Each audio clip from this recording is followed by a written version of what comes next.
and the response sheets are also out, it is time for you and me to sit down together and look at these questions as well. तो अलग अलग तो कर ही लिए थे हमने सवाल पेपर देते time, but this gives us an opportunity to sit down with each other and go through these questions and see how they could have or should have been approached.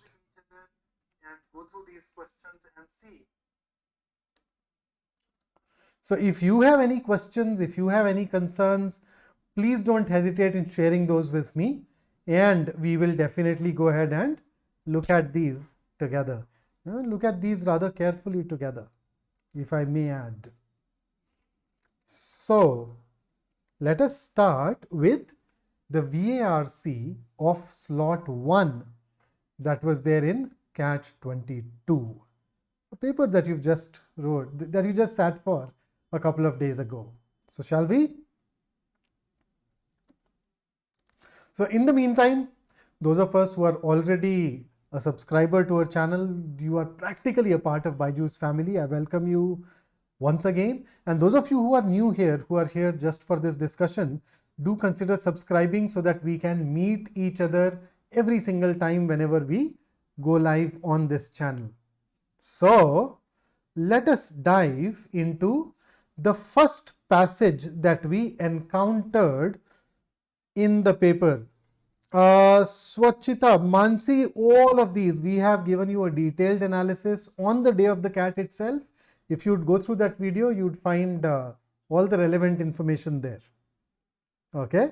So here is the agenda. We just go ahead and discuss the 24 questions that were part of the VARC given to us in slot 1. So the very first passage that I saw was a fairly easy passage. Now this is one of those passages where I believe that any reasonable individual, reasonably well prepared student could have gotten all the 4 questions right here. So the passage was not very difficult to read. The questions were also not very complicated, and anybody who works with elimination could have and should have managed to solve those questions with fair amount of ease. So here is a passage that essentially focused on the idea of the undead, or as you and I usually call them, zombies, in the history of the mankind, right? So in fact, the very first paragraph talked about zombies, stories concerning the undead have always been with us. And then it goes ahead and talks about that always bit. Thereafter, it talked about how when we changed from that ancient civilization, ancient people, towards becoming more sophisticated, what changes were brought in. So in the past, we had the concept of the undead, but they were ill-defined. And as we moved on, they became more and more definite. And then there were some attributes added to them that made them abnormal. And thereafter, they became connected with the practice of magic. And finally, we ended up by talking about the Middle Ages. So the first question was essentially what? A comprehension based question. In order to confirm their abnormal status, many of the undead were often accorded attributes which defied the natural order of things. So this was mentioned in the 3rd paragraph of this particular passage. So let us look at option A. The natural attributes of the undead are rendered abnormal by changing their status.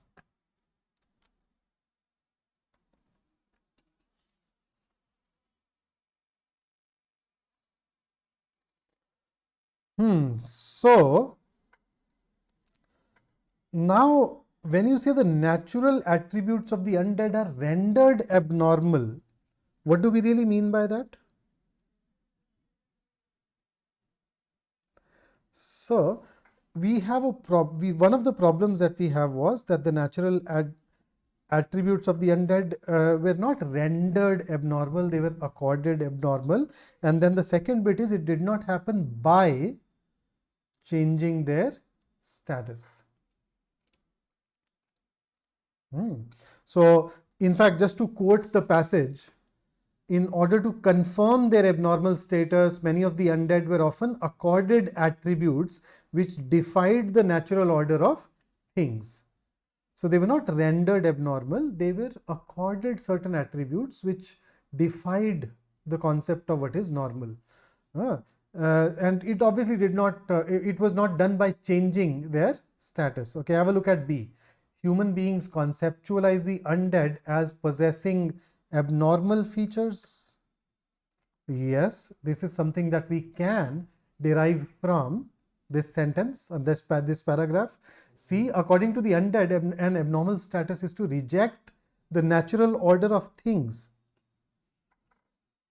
That's irrelevant. It has got nothing to do with the thought mentioned here.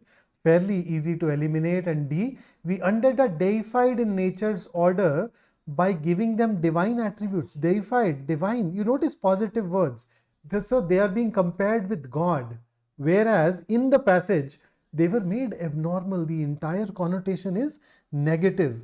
So look at that part. The ability to sustain themselves by drinking human blood and the ability to influence human minds across a distance. So all of these things led to their being a terror for human beings and not a positive presence. So D could also have been ruled out, and that is why our answer for the first question should be option B. So that works. Here comes the next one. Which one of the following statements best describes what the passage is about? So this is a main idea question. So what is the passage about? So essentially, the passage talks about the stories of the undead across the history of mankind right to the present, so to say. Right? So let us look at these options. A, the writer discusses the transition from primitive thinking to the age of enlightenment. This is irrelevant. It does not even mention the undead and therefore cannot be an answer. Let's look at B. The writer describes the ways in which the undead come to be associated with shamans and the practice of magic. Now this is an answer choice that I'd call narrow.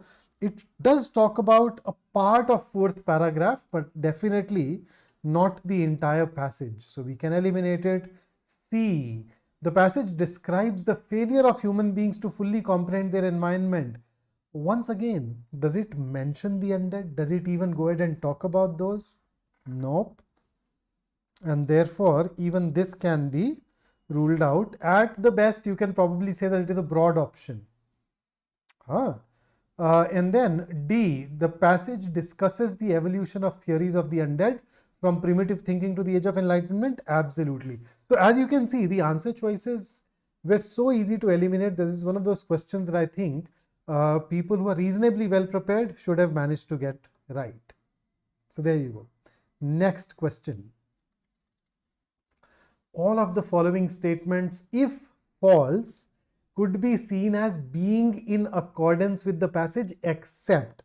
Now you notice this is something that I generally worry. Okay, when they write if false could be in accordance with the passage except, that makes it so difficult. So how about simplifying it?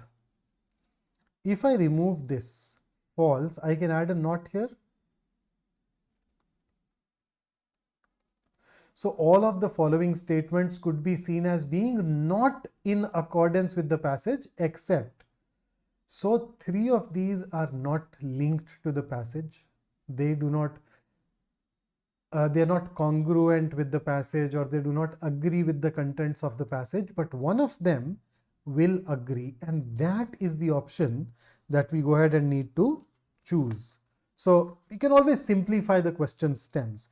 Okay, so first, the growing sophistication of mankind meant that humans stop believing in the undead. That is false. Humans continued to believe even when mankind became sophisticated. In fact, the zombies went from being ill-defined to more definite, more concrete. So that is the change that really happened here. So A is definitely not an answer. B, the transition from the Middle Ages to the Age of Enlightenment saw new theories of the undead. That's true. That did happen. We can in fact look at the last two paragraphs, particularly the last paragraph, and that supports it. C, the relationship between shamans and the undead was believed to be a strong and stable one. False. It is not in accordance. Just to quote the passage says that the relationship was very tenuous and uncertain. So let's eliminate C. Option D, the undead remained vague and ill-defined even as mankind strove to understand the horror they inspired. So the undead were initially vague and ill-defined, but they did not remain vague and ill-defined. Subsequently, they became more concrete, they became more definite. So D is also false, and therefore we should go ahead and mark B as our answer to the question. And with that, let's dive into the fourth one. Which one of the following observations is a valid conclusion to draw from this particular statement? So let's dive in. A, mankind's early years were marked by a belief in the existence of eerie creatures that were neither quite alive nor dead.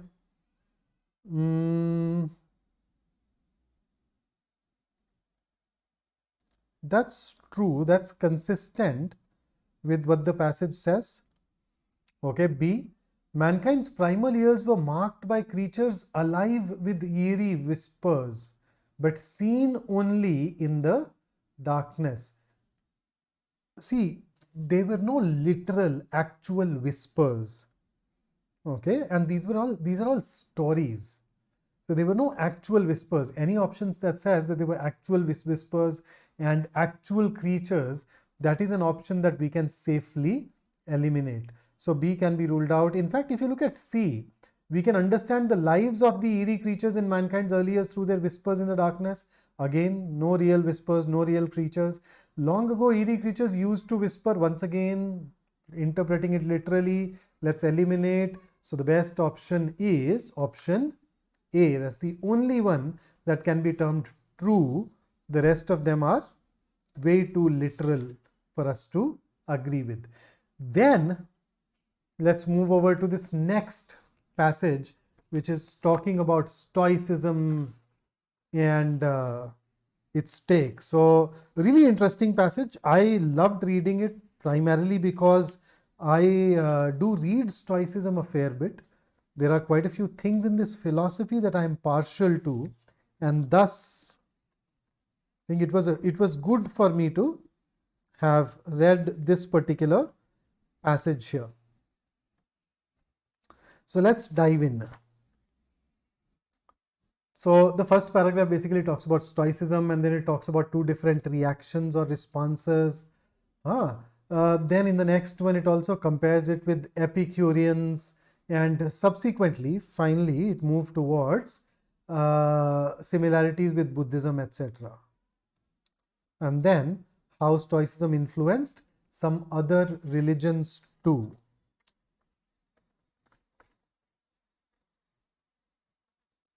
Fair enough? So let us start with the first question that we have here. Through meditation and the right attitude, one allows emotions to happen to oneself, but one is advised to observe the emotions without necessarily acting on them. One achieves some distance and decides what has value and what does not have value. In the context of the passage, which one of the following is not a possible implication of the quoted statement? So we know implication is an inference. So out of the four, one is not an inference, and that is the one that we are really looking for. Okay, so option 1, the observation of emotions in a distant manner corresponds to the second movement referred to earlier in the passage. That's true. If we do that, then it will help us with that detachment. It will help us with being unemotional about it. So that's what the distance does, right? So because it is true, because it is an implication, it is something that we can conclude, A can be ruled out. B, emotional responses can make it difficult to distinguish valuable experiences from valueless experiences. True. In fact, you can look at it within this extract given to us, what has value and what does not have value. So even B is ruled out. C, meditation allows certain out-of-body experiences that permit us to gain the distance necessary to control our emotions. So an out-of-body experience is where your consciousness detaches from your physical body. So out-of-body experience is where you believe that you are standing afar from your body and you're able to look at your body as a third person. That's scary. The passage does not talk about meditation leading to out-of-body experiences. So this is something that can be termed, can't say.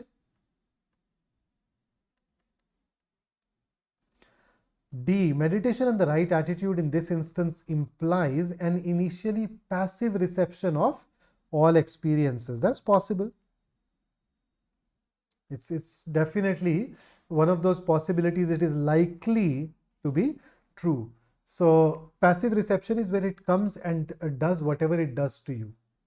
So you are not in control. But when you meditate and you adopt the right attitude, you still go through emotions, but one is advised to observe the emotions. So now you are gaining back your agency, you're gaining back your control. So this is also true, and that leads to option C as our answer. So there you go. Here comes the next question. Which one of the following statements, if false, could be seen as contradicting the facts or arguments in the passage? Okay. So can we simplify it? Can I remove this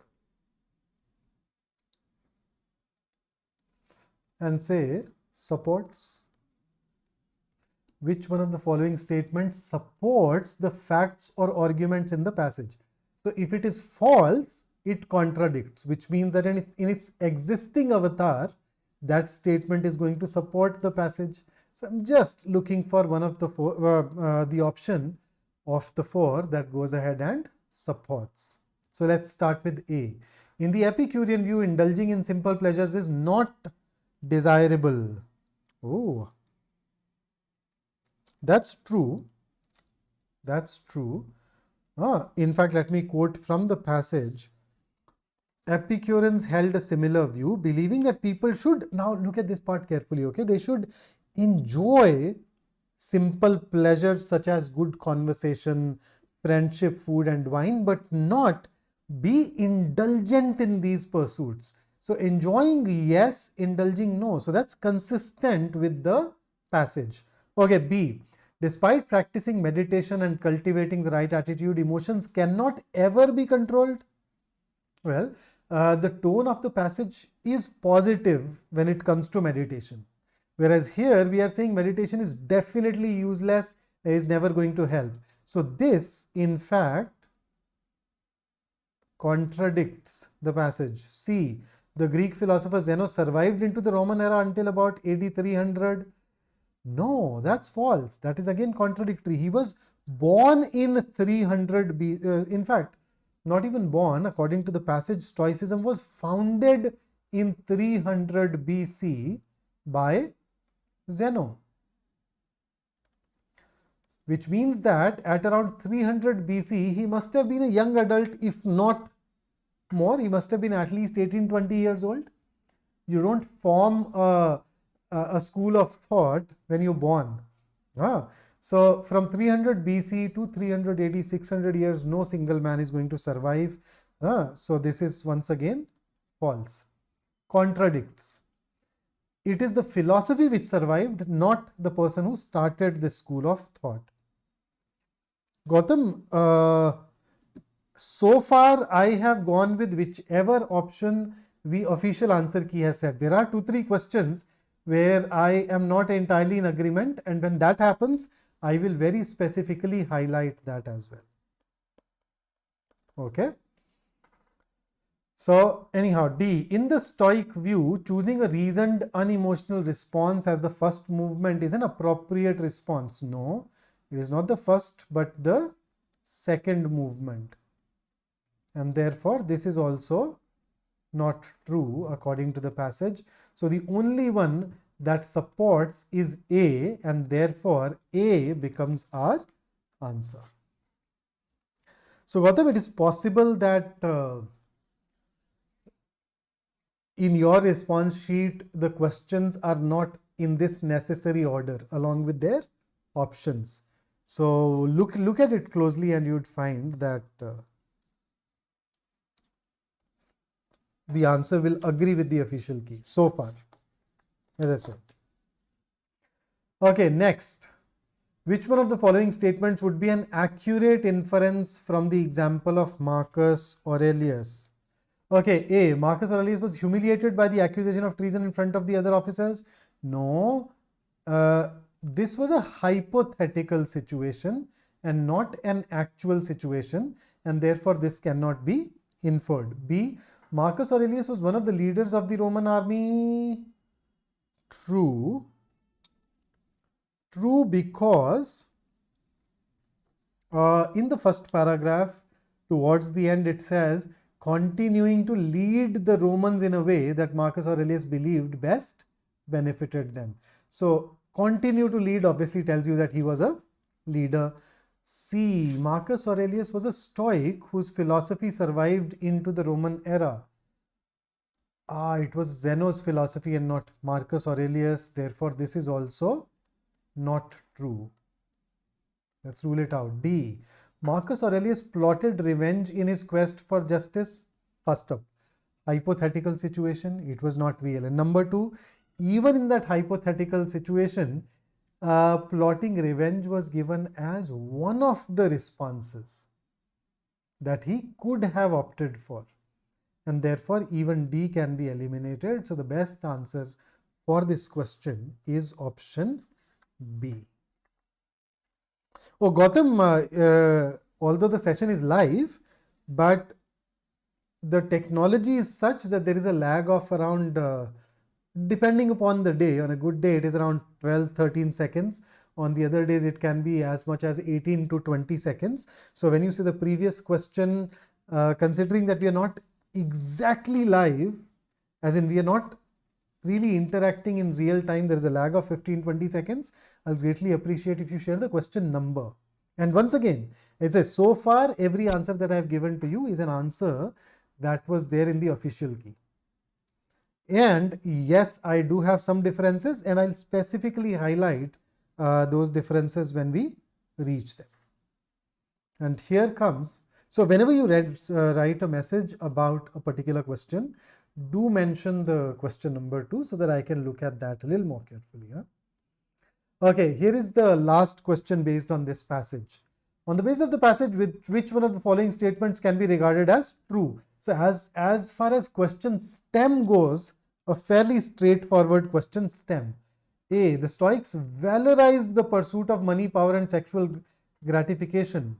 Did they valorize it? Did they approve of it? No. So this is very clearly false. They did not want you to pursue these things. B. The Epicureans believed in controlling all emotions. Not really true according to the passage. We know that there were certain aspects where they wanted to be in control, but all emotions definitely not. C. There were no Stoics in India at the time of the Roman civilization. There is no mention of Indians, and therefore it could be true, it could be false, data insufficient or cannot be determined. So that's how I'd label it. D. The Stoic influences can be seen in multiple religions. True, the last paragraph mentions that it laid the foundation for the 3 monotheistic religions, Judaism, Christianity and Islam. So that is why our answer for this question should be option C. Should be option C.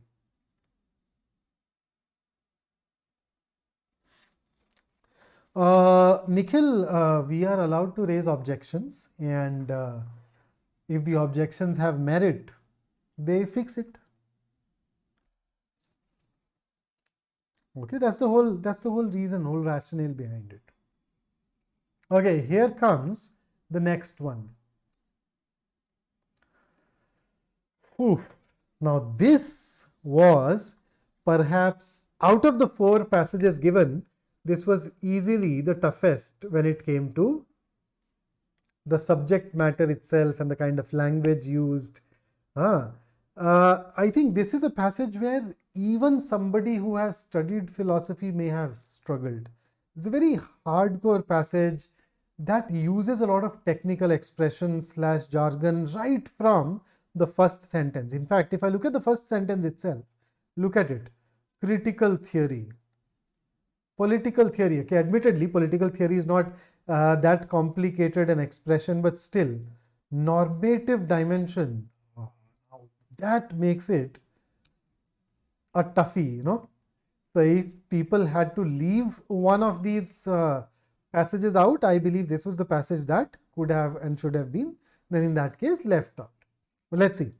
So what do you understand by critical theory? Now that we are together, let's go ahead and talk about it.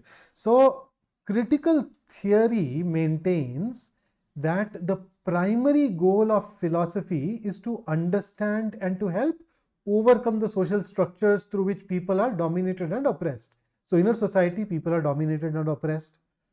In order to dominate or oppress them, we also have certain social structures, for example, police, etc.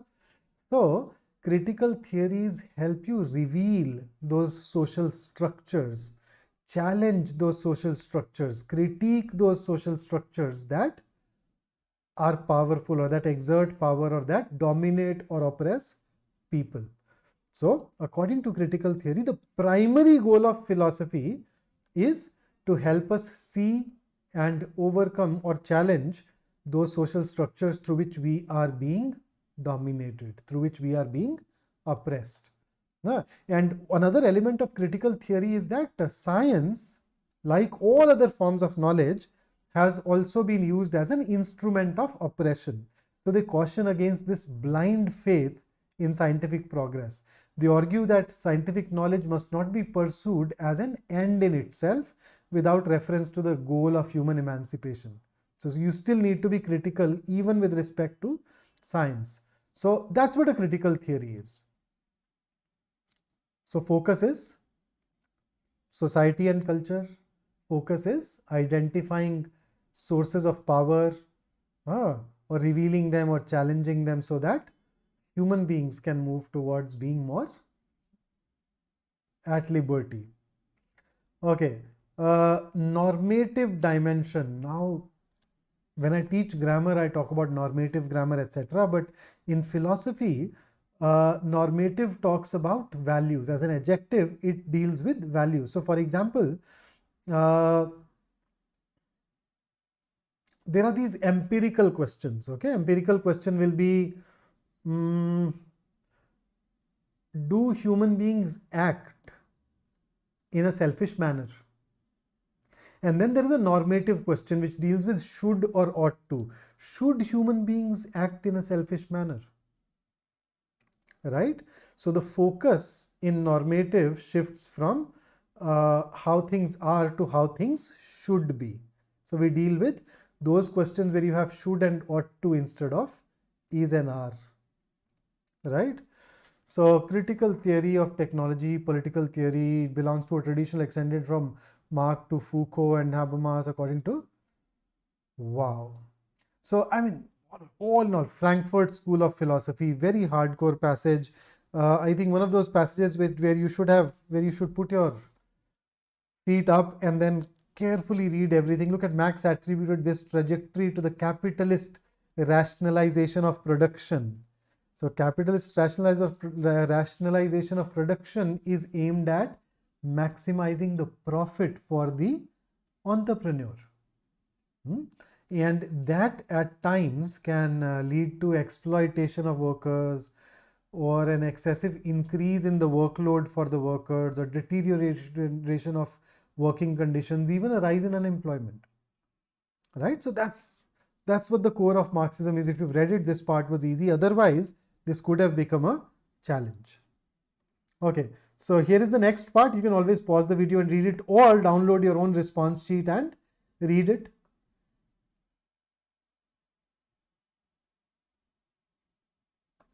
Okay, so your first question based on this particular passage. Which one of the following statements could be inferred as supporting the arguments of the passage? Okay. So A, it is not human nature, but human culture that is represented by institutions such as law and custom. So this is, frankly speaking, out of scope, okay, irrelevant. It is not even mentioned anywhere in the passage. If you look at it carefully, the idea is that these three forces, okay, technology, law, customs, they shape their inhabitants. They shape their lives. So it is not, it has got nothing to do with human nature in that particular paragraph, so can be ruled out. B, technologies form the environmental context and shape the contours of human society. True, that's definitely true. This can be inferred. So A will essentially be can't say. C, nature decides the point at which society loses its capacity to control history. Once again, cannot be determined on the basis of the passage. There is nothing written here. You can look at the last paragraph. That's the only paragraph where nature has been mentioned, and we have nothing that can help us support C. D, the romantic conception of nature referred to by the passage is one that requires theoretical legitimacy. That's once again not mentioned. This is an option that comes from the last few lines of the passage, and the last few lines go on to say, for the Frankfurt School, human nature in all its transcending force emerges out of a historical context, as that context is depicted in illicit joys, struggles, and pathologies. So that's the romantic view. We can perhaps admit a less romantic conception. That's the next sentence. So there is nothing mentioned about theoretical legitimacy that can be ruled out, and that is why our answer here should be option B. So there you go. Nachiket, this was, the passage was difficult to read, and even the questions that were based on this passage were fairly challenging. They required you to interpret the passage very carefully. So those of us who were really, this is a passage that I'd have no hesitation in labeling as difficult. The passage, the questions, wow. Okay, the next one. Which one of the following statements best reflects the main argument of the fourth paragraph of the passage? So fourth paragraph was the one where technology was compared to law and customs. Okay, so let's have a look. A, technology, laws and customs are not unlike each other, which is basically saying they're just like each other if considered as institutions. True, they're similar. Automobiles represent the interest in mobility present in human nature. It is not mentioned that the interest in mobility is present in human nature. So that is something that we cannot figure out from the passage. It is not even given, and therefore it can definitely not be the main argument. Main argument is technology is similar to law and custom in certain customs in certain respects. Okay, C, technological environments privilege certain dimensions of human nature as effectively as law and customs. Everything else is given except for this part. The paragraph does not talk about effectiveness at all, and that once again takes it beyond the scope of the passage. Oh, Nikhil, the response sheet is out just today. So I'll sit down and compare the others with this slot, and then we can perhaps have a guess. Okay, D, technology, laws and customs are comparable but dissimilar phenomenon. Is that true? So we know that these three are similar in at least one respect. So are they similar on the other, are they similar when it comes to the other aspects or not? Cannot be determined. So this is also not true, and that is why our answer to this question should be option A. Fair enough. Here is the next one. With which one of the following statements contradicts the arguments of the passage? So thankfully, the examiner did not use a very convoluted question stem, at least. So how about A?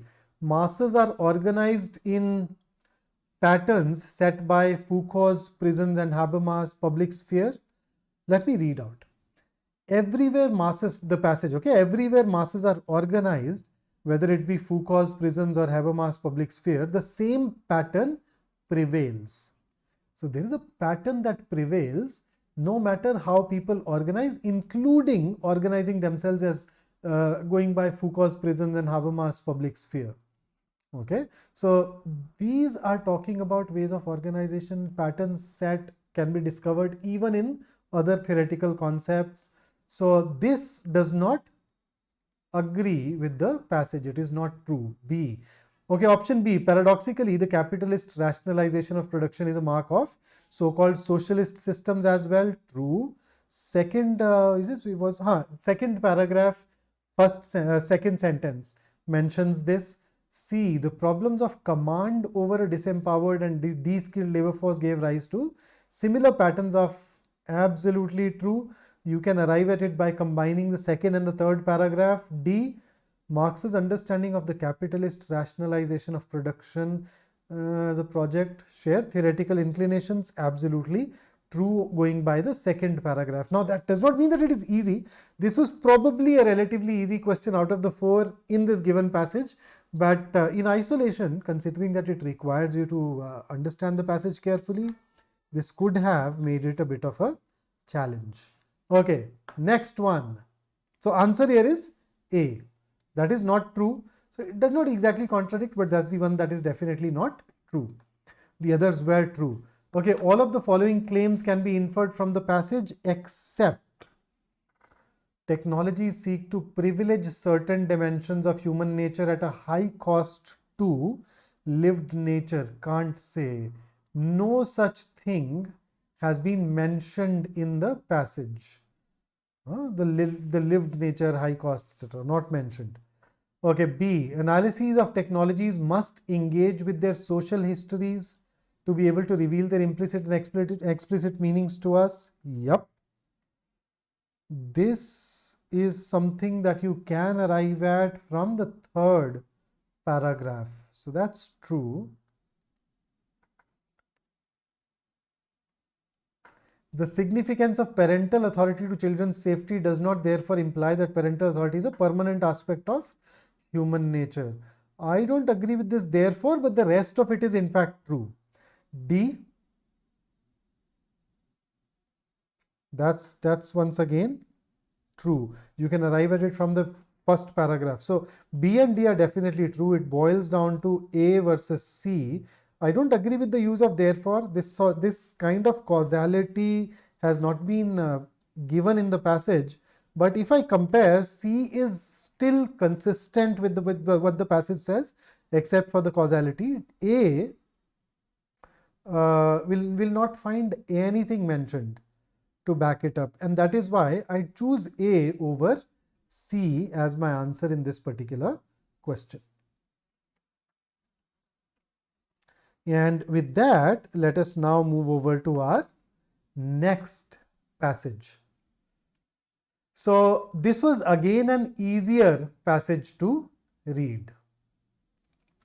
Right? So talked about the concept of a copy in the Chinese culture. If the copy is identical, Chinese don't have any problem. Okay, it was not a different paragraph. It was still single paragraph until here.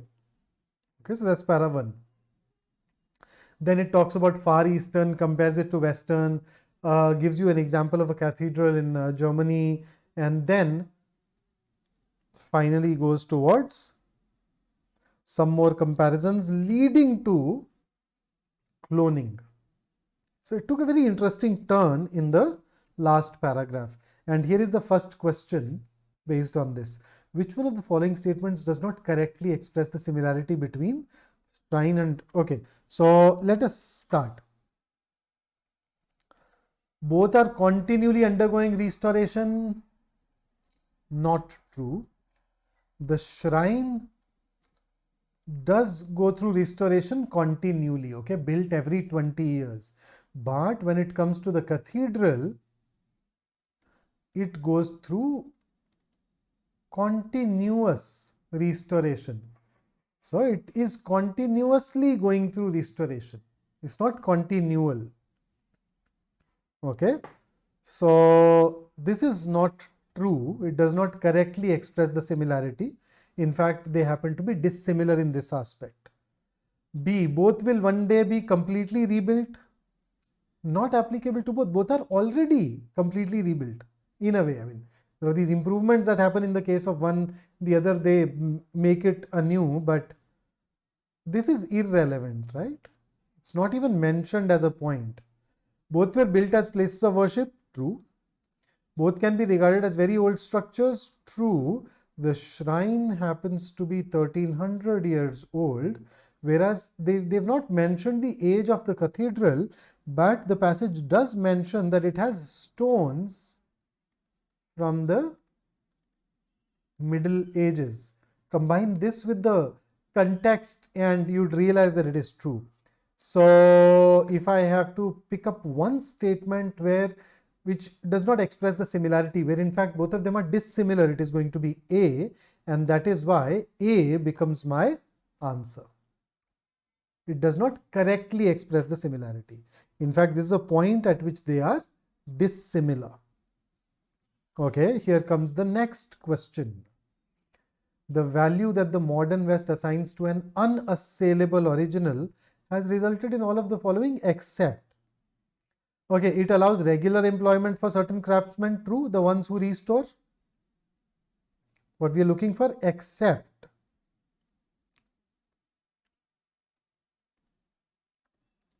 Right? So, this can be ruled out as an answer. Okay, B, it discourages them from making interventions in ancient art. Can be inferred, yes. In the second last paragraph, it says back in the 17th century, antiquities were treated differently. They used to restore them or intervene in them. Okay, which means that now that we've changed, we are unlikely to intervene. So that's true. It discourages them from carrying out human cloning. Can't say. It does not say whether Europeans or Westerners do human cloning or not. It just says that philosophically, the Japanese or the Buddhists will have no scruples. They won't have any moral or ethical issues involved the way the Westerners may have. But does it mean that when we have moral scruples, when we believe that something is not right, we don't do it? Not necessarily true. So this becomes questionable. D, it discourages them from simultaneous displays of multiple copies of a painting. True. You can get it from the first and the second paragraph itself. So the best answer choice for us here is option C. Right? Moving on. Which one of the following scenarios is unlikely to follow from the arguments in the passage?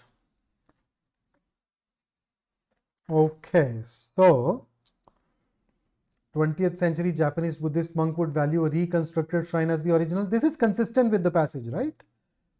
Japanese build it every 20 years till they rever it. B, a 17th century French artist completely to the original intent of a painting when restoring it. No, that contradicts. That is the present day view. In the 17th century, it was considered okay to intervene. It's only recently that there is a change. Sarthak, in the question that you're referring to, when you say certain craftsmen, remember there are some craftsmen who are involved with the restoration of that cathedral. There are craftsmen who rebuild that shrine every 20 years in Japan. So we know that there are some craftsmen who do get some work from here. So, okay. Then C, a 17th century British painter would have no problem adding personal touches. True. A 21st century Christian scientist is likely to oppose cloning because of his philosophical orientation. True. So B is the one that contradicts and therefore is unlikely to follow, and thus that is the one that you and I should mark as our answer, taking us to the last question based on the passage. So based on the passage, which one of the following copies would a Chinese museum be unlikely to consider as having less value than the original? So there are two kinds of copies, right? One where you change and one where everything remains identical. Okay, so where you change something, then they are supposed to carry less value. When the copy is identical, then it has equal value. Now, what are we being asked? Unlikely to consider as having less value, which means that they are likely to be considered as having equal value. So let us see. A, equal value, because they are alike in every way. B, oh, but the signatures are changed. That changes the piece somewhat. So it is going to have, it is likely to have less value. This may even be considered a forgery. They did not mention this aspect in the passage. Who knows? C,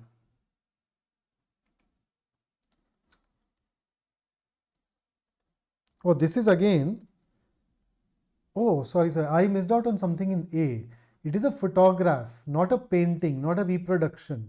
So this is once again, we cannot determine whether it will have less value or more value because the passage is silent on this. I just missed out on this. Suddenly I interpreted as painting in my mind. I don't know why.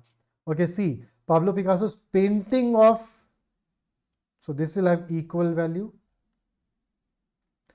D, miniaturized, less value. So which one here has equal value? C, and therefore that becomes our answer. So this is unlikely to be considered as having less value than the original.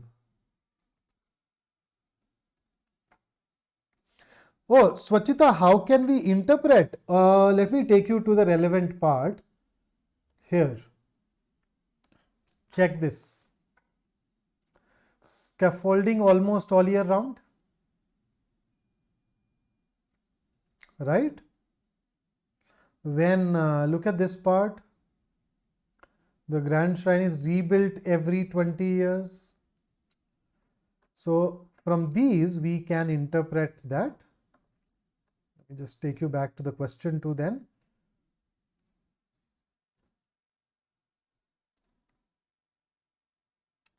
So it has resulted in this regular employment for certain craftsmen. That cathedral example particularly is the one which is going to be relevant here.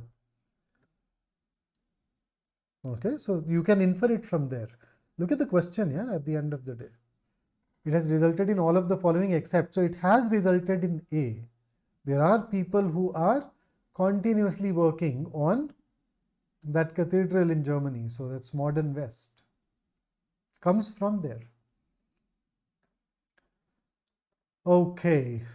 So with that, now let us move over to the VA part of our paper.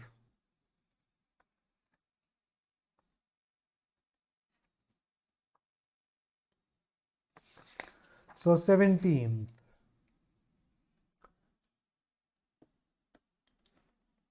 Now this is where I seem to have some issue. Because when I started working on this,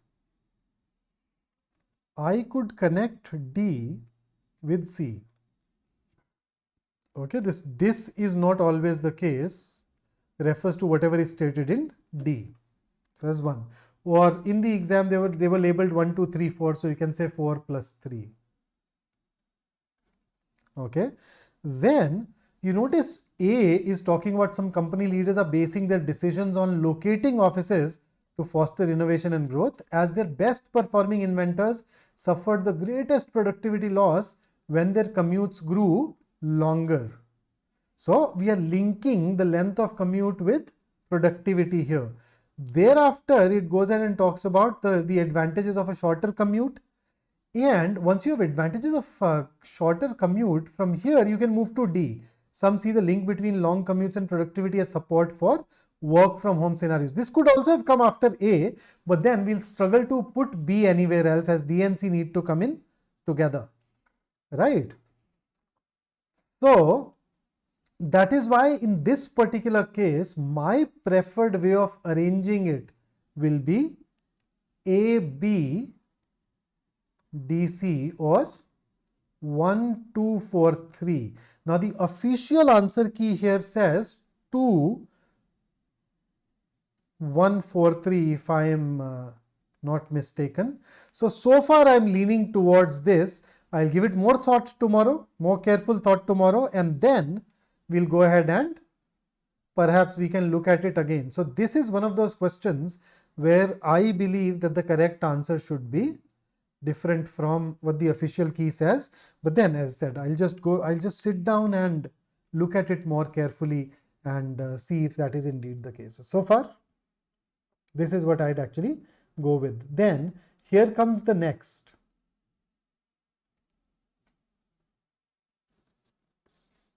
Question number 20. This was relatively easy because I essentially focused on these two things to establish certain connections. So we know in fact gives you similar idea or gives you certain new piece of information that supports or corroborates whatever is stated earlier, and that helped me connect B with C. So I could see C plus B because of this connection, and it is for this reason that today's trade issues, this corresponds to whatever is given to us in option A. So we had this A plus D, and since C essentially introduces you to creative industry, you'd put it before the rest of the sentences, and therefore CBAD, or in terms of 1, 2, 3, 4, this is going to be the answer. 3, 2, 1, 4.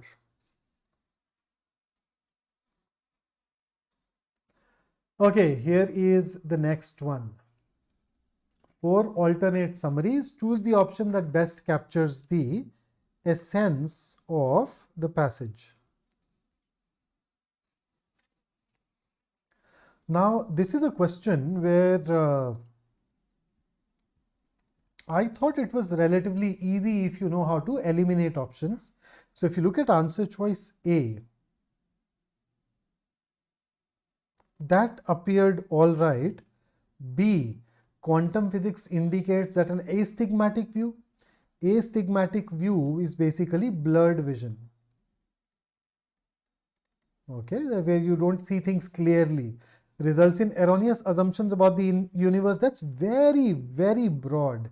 Yeah, it's to the point where it has become irrelevant to the paragraph.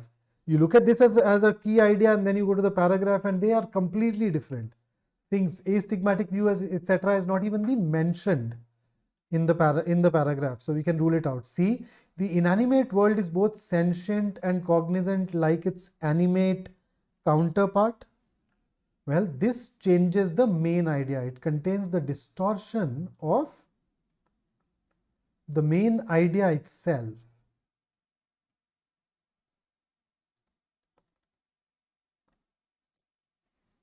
And then D, the effect of stimuli is similar when compared to animate. Once again, D also goes ahead and distorts the main idea, and therefore these were also easy to rule out, and that leaves us with A as an answer to this particular question. Moving over to the next one. Another summary based question.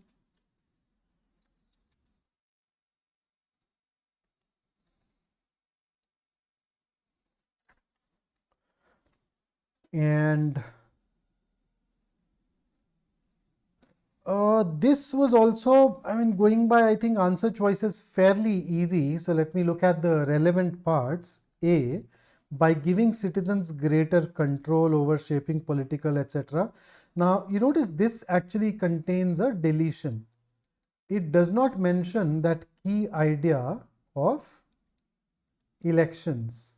So this entire part goes unrepresented in option A. Okay, B, important to democratic functioning supplements by enabling, could be.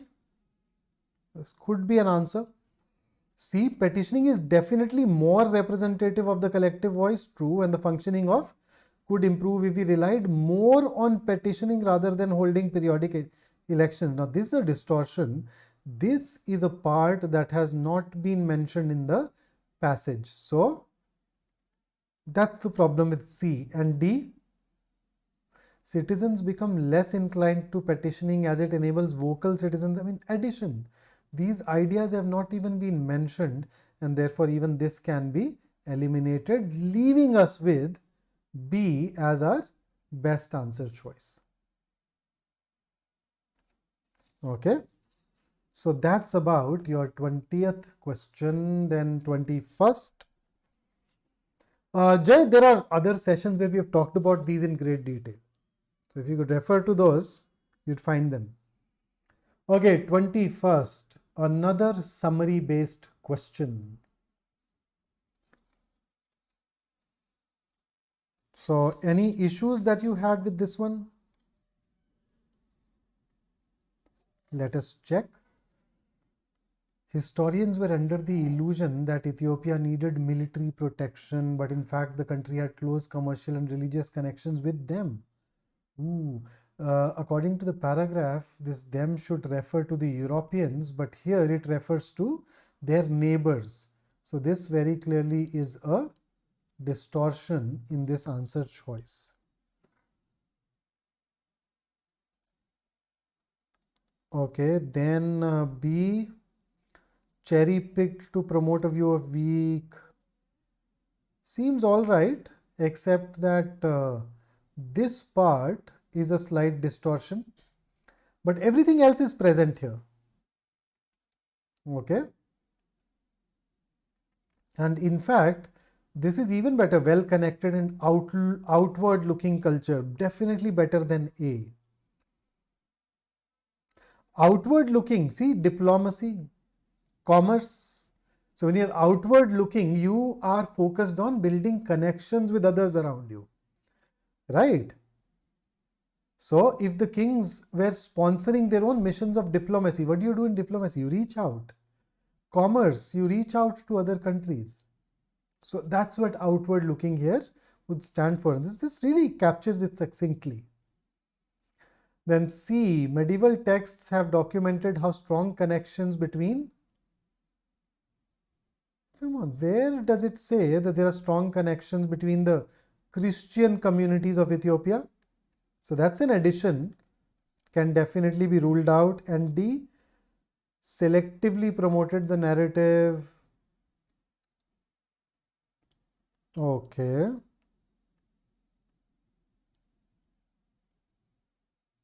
So two problems with this. One is it is incomplete when I compare it to B. And the second is it says this medieval historical sources selectively promoted. It is the present day historians who are doing that. It is not the medieval historical sources that did that. It's the present day historians who are doing that by looking at only some parts. And therefore D can also be eliminated. So the best answer is option B, although it's a cherry picked, distorts the tone a bit, but still turns out to be the best answer choice for us. Here comes your next question. So this was the new variety that we had in the exam.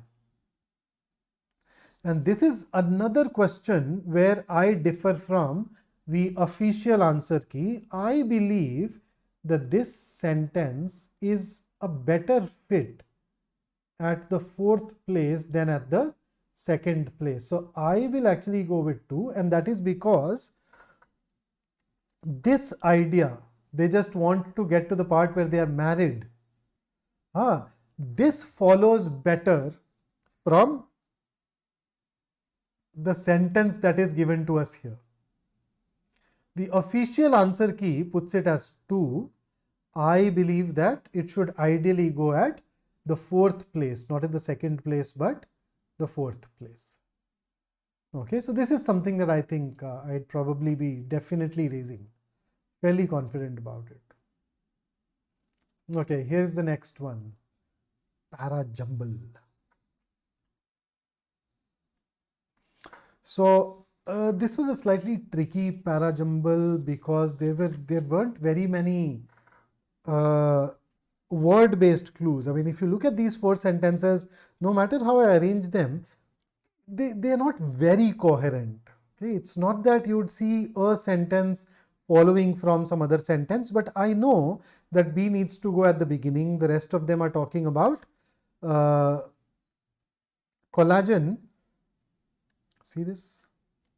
See this? But B is the one which actually goes ahead and defines it. One of the main structural proteins. So it should definitely come before these other sentences. Then look at A and C. They are also connected.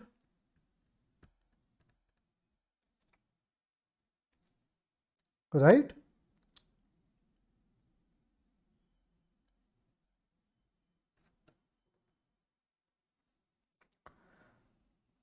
So I know that C and A should come together. I know that B should come before D as well as C and A. Now how do I arrange it? Now you notice when C says fish skin swims in here, where? So in D we are talking about the risks involved with using pig and cow collagen. So it is there where fish skin swims in here, as diseases that affect fish are different from most human pathogens. So that can be a nice entry point for it, and therefore we'd go with BDCA, that is 2431, as our answer to this particular question. Okay, and here comes the next one. Another one of those missing sentences that we had to supply.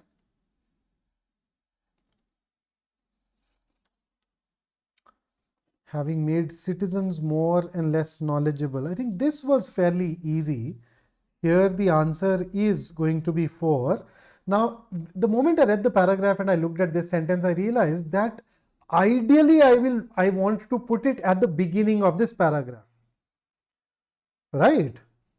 Because the rest of the paragraph essentially offers you an elaboration. And if I'm not able to put it at the beginning, then the only other place where I can put it is towards the end. It had been better. It'll be better if it is framed as a conclusion or a reiteration, but this sentence did not have those trappings. But that if you eliminate, it gives you the theme or the essence of the paragraph. So put it at the beginning. If not there, then at the end, and that is why option 4 is going to be the best choice for us. Okay, so that's about this particular paper. If you have any issues, anything else, any other concern, feel more than free to get in touch with us. And if you know somebody who's preparing for CAT 23, please make sure that you do refer them to us. And we have already started a series. We have already focused on SNAP and IIFT. We've started doing that. If you look at our YouTube channel, you'd find a lot of sessions that go ahead and talk about these exams. So make sure that you attend those sessions and benefit from them in their entirety. And additionally, you know that we have MyCat happening on 23rd. We had a session yesterday. In fact, we had a session at 3 today. We'll have another session at 12 tomorrow where we talk about MyCat. And then once MyCat is over, we'll go ahead and talk about the analysis as usual. So here are the details of the analysis for you. 3rd of December, 2:30 p.m. The moment you are out, you can go ahead and log in to hear more from us. So that's it from me today. If you enjoyed working with me, do hit the like button, and you can also follow us at all of these places. So until I see you next. Oh, Shreyash, I'm assuming you're talking about that last question which was on the screen. So if you look at it, it essentially gave you the essence. It talked about the paradox that we have that comes out of that access to the information, right? So if you put it at 3, I mean, after that, the sentence that follows immediately after that, they'll become redundant. So that is why. Chali, so that's it from me today. Until I see you next, keep working hard and stay in touch so that we can keep taking you towards your dreams. So until then, see you. Enjoy your evening. Take care.